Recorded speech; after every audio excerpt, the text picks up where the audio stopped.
Katika mji wa Rabwor ulioko huko Kisumu magharibi mwa Kenya, waombolezaji wanatoa heshima zao za mwisho kwa mpendwa wao. Ila si wote wanaomlilia aliyefariki ni familia na marafiki.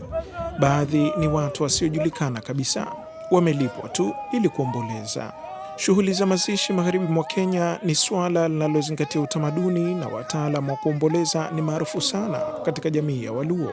Kulingana na Francis Oyo ambaye ni mtaalamu wa kuomboleza, shughuli hii inatoa fursa ya ajira katika nchi ambayo fursa za kazi ni finyu mno. At times a person has no family but has money and at least they need somebody or people to come and be with them, stand with them so that they can give their loved one better send off.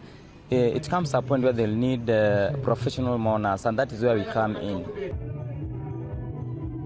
Wataalamu hao wanaanza kazi yao mara tu mwili unapoondoka chumba cha kuhifadhia maiti. Wanalia na kuimba nyimbo za majonzi hadi mwili utakapozikwa.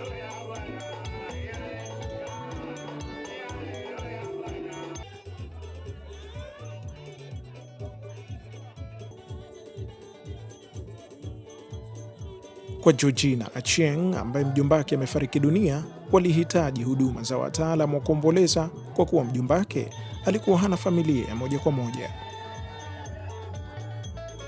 In our culture as Luos, we believe that if somebody is dead, if you don't give him a good send-off, his spirit might hover around and maybe haunt some people, like the children or maybe even the family members. So if we give him a good send-off, we believe that the spirit is happy.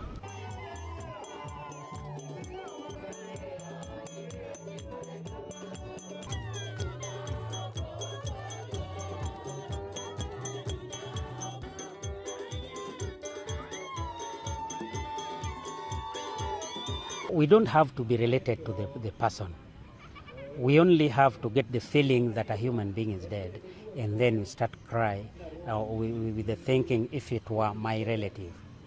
That is how it comes that we can mourn someone who does not have, who we are not related to.